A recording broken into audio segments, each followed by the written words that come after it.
দর্শক, এই মুহূর্তে আমার সঙ্গে যুক্ত আছেন বাংলাদেশ মহিলা দলের সাধারণ সম্পাদক সুলতান আহমেদ। আজকে কিন্তু ত্রয়োদশ জাতীয় সংসদ নির্বাচন এবং গণভোট অনুষ্ঠিত হচ্ছে। সকাল 7:30টা থেকে গণভোট এবং জাতীয় নির্বাচনের ভোট কিন্তু শুরু হয়েছে, যেটি শেষ হবে বিকাল 4:30টায়। দর্শক, নির্বাচন নিয়ে নানান প্রশ্নের জবাব জানার চেষ্টা করব বিএনপির এই নেতৃত্ব থেকে। আপা, কেমন আছেন?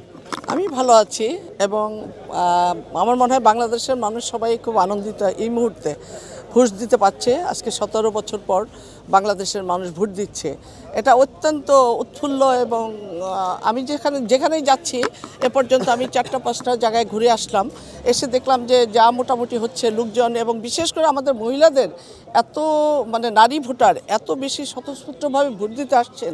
এবং যারা আমার মনে হয় অনেকেই অনেক দিন ভোট দিতে পারেনি, ইয়াং জেনারেশন এবং যারা মাঝারি যুবক, তারা সব দেখা যাচ্ছে যে সব ভোট দিতে এসেছে এবং স্বতঃস্ফূর্তভাবে খুব সুন্দরভাবে ভোট হচ্ছে এবং এত সুন্দর ডিসিপ্লিন ওয়েতে হচ্ছে, যেটা আশাবাদী আমরা ইনশাল্লাহ। নির্বাচন হচ্ছে আজ।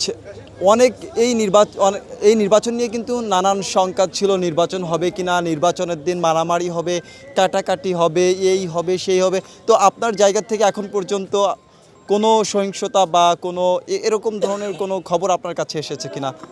আমরা এ পর্যন্ত যা জেনেছি, যা বুঝেছি, যারা জনগণের সাথে সম্পৃক্ততা না, যারা জনগণকে চায় না বাংলাদেশে একটা সুষ্ঠু রাজনীতির ধারা আসুক, তারা হয়তো কিছুটা বিশৃঙ্খলাভাবে কিছু এদিক সেদিক, সেটা তো আমরা মনে করি যে এরা করবেই। এরা সারা জীবনই করে এসছে, সারা জীবনই তারা জনগণের কাছ থেকে বিচ্ছিন্ন থেকেছে।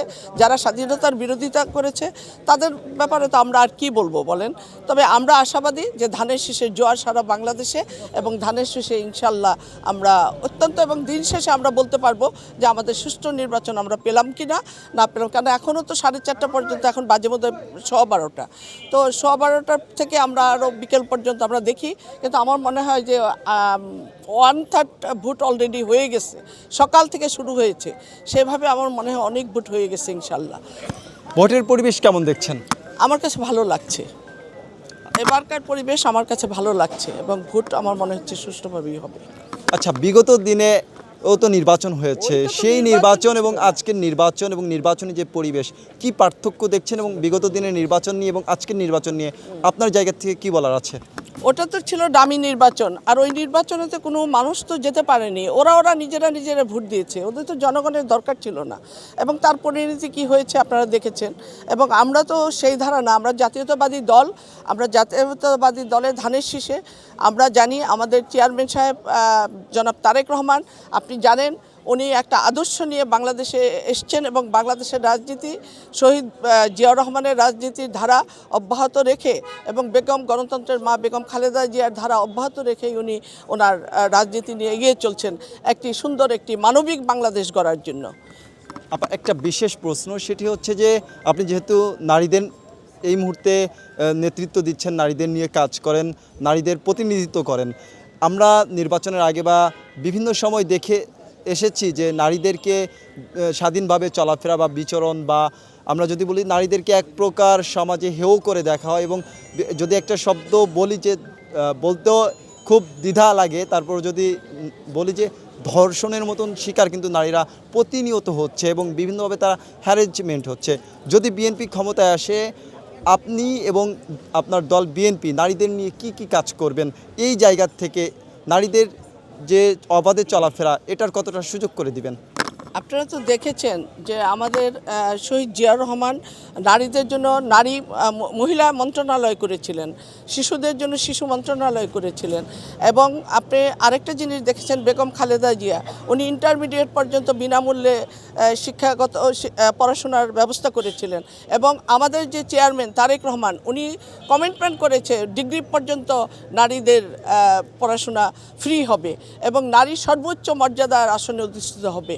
এবং আরেকটা হলো নারীর ফ্যামিলি কার্ড, এই যে ফ্যামিলি কার্ডটা কেন দিয়েছে, ফ্যামিলি কার্ডটা হলো আপনার একটা নারী যেন সে প্রতিষ্ঠিত হতে পারে এবং সমাজে যেন তার একটু দাম থাকে, সে যেন ওই যে অসহায় কখনো না হয় যে স্বামীর কাছে কাছে নিজের হাত খরচের পয়সাটা চাইতে হয়। এইসব কারণেই কিন্তু এটা কিন্তু নারীর সর্বোচ্চ মর্যাদা। আমরা বাংলাদেশ এই প্রথম এই নতুন ধারার রাজনীতিটা এসেছে যে নারীর সম্মান সর্বোচ্চ এবং নারীর এই যে নারীকে যে ফ্যামিলি কার্ড, এই ফ্যামিলি কার্ডটা কিন্তু আমাদের বাংলাদেশে নতুন এসেছে। আমরা বিধবা কার্ড শুনেছি, কিন্তু দেখা যায় ওইখানে ওই নিচ থেকে উপর পর্যন্ত যেতে যেতে যারা আসলে বিধবা, যারা আসলে অসহায় তাদের কাছে পৌঁছায় না। কিন্তু আমাদের কিন্তু এটা কিন্তু বাড়ির যে কর্ত্রী তার হাতেই পৌঁছাবে এবং সেই এই টাকাটা তুলবে এবং সেই এই টাকাটা নিয়ে ওই যে আপনার ফ্যামিলি কার্ডের যে টাকাটা, এটাই তো আমি মনে করি নারীর অনেক কিছু একটা নারীর জন্য, অসহায় নারীর জন্য। কারণ নারী সবসময় দেখবেন একটা জিনিস, কখনো বাবার অধীনে, যখন ইয়াং থাকে বাবার অধীনে ছোটোবেলা থেকে, তারপর যখন বিয়ে হয় স্বামীর অধীনে, তারপরে যখন হয় তখন সে ঈশ্বরের অধীনে চলে যায়, সন্তানের অধীনে। সন্তান তো সবসময় মা বাবাকে দেখে না, আপনারা দেখেছেন না যে কত মাকে নিয়ে রাস্তায় ফেলে দিয়ে আসছে সন্তান। তো এইসব কারণেই এই ফ্যামিলি কার্ডটা করা হয়েছে। অবাধে চলাফেরার ক্ষেত্রে, স্বাধীনভাবে চলাফেরার ক্ষেত্রে এবং অনেক সময় ধর্ষণের শিকার হয়, সেক্ষেত্রে কিভাবে তাদের নিয়ে কাজ করবেন? আমরা বিগত 15 বছরে ধর্ষণ দেখেছি, নারীর অবমাননা দেখেছি, ইপটিজিং দেখেছি। আমরা নিজেরা অনেকে দেখা যাচ্ছে আত্মীয় স্বজনের মধ্যে আমরা শুনেছি আমাদের বাবা মা যারা আছেন তাদের সন্তানকে স্কুল কলেজে দিয়ে তারা কখনোই স্বস্তিতে থাকতে পারেনি।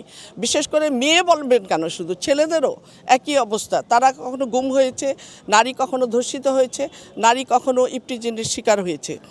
তারপরে দেখা গেছে স্বামীকৃত অত্যাচার, নারী স্বামীকৃত, ফ্যামিলিকৃত, শ্বশুর শাশুড়িকৃত, এই যে অত্যাচারগুলো, এগুলো আমাদের তো আইনের যেটা দেখিয়েছে আইন বিভাগ এবং বিচার বিভাগ, আপনারা দেখেছেন বোধহয় আমাদের ইস্তাহারে যেটা আছেন, আইনের এবং বিচার বিভাগকে অত্যন্ত শক্তিশালী করা হবে, যার জন্য আমি নারীর সম্মান এবং মর্যাদা অক্ষুণ্ণ থাকবে এবং তারা সঠিক বিচার পাবে। আচ্ছা, নির্বাচনের আগে এমনকি গতকাল রাত পর্যন্ত ফ্যামিলি কার্ড, আপনারা যেহেতু ফ্যামিলি কার্ডের বিষয়টা তুলে এনেছিলেন যে নারীদের ক্ষেত্রে, এই ফ্যামিলি কার্ড নিয়ে কিন্তু এক প্রকার একটা মহল ট্রোল করতেছে যে এটা নিয়ে নির্বাচন করতে চাচ্ছেন আপনারা। তো এই জায়গা থেকে কি বলার আছে আসলে?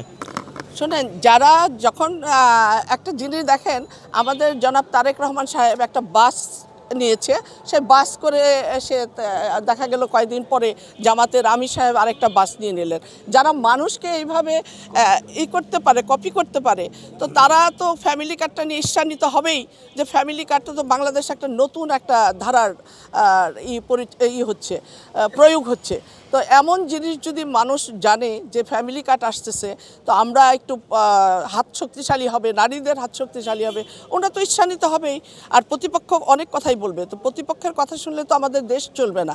আমাদের রাষ্ট্র চালাতে হবে, দেশ চালাতে হবে, আমাদের সন্তানের ভবিষ্যৎ খুঁজতে হবে, আমাদের নারীদের ভবিষ্যৎ খুঁজতে হবে, সুন্দর একটা বাংলাদেশের যে স্বপ্ন খালি শেখ হাসিনা বলেছে আমার বাবা স্বপ্ন দেখে গিয়েছে, কিন্তু তারেক রহমান স্বপ্ন দেখে না, তারেক রহমান পরিকল্পনা করে এবং বাস্তবায়ন করবে সেটা ইনশাল্লাহ।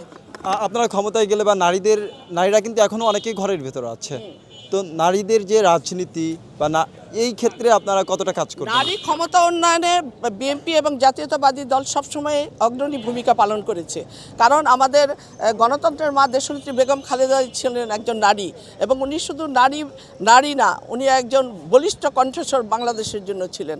আমরা জানি না যে আমাদের এই নেত্রীর মতো বলিষ্ঠ কণ্ঠস্বর আরেকটা আসবে কিনা, কেন আমরা প্রতিটা জাতীয়তাবাদী দলের প্রতিটা মানুষকে ওইভাবে দেখতে চাই।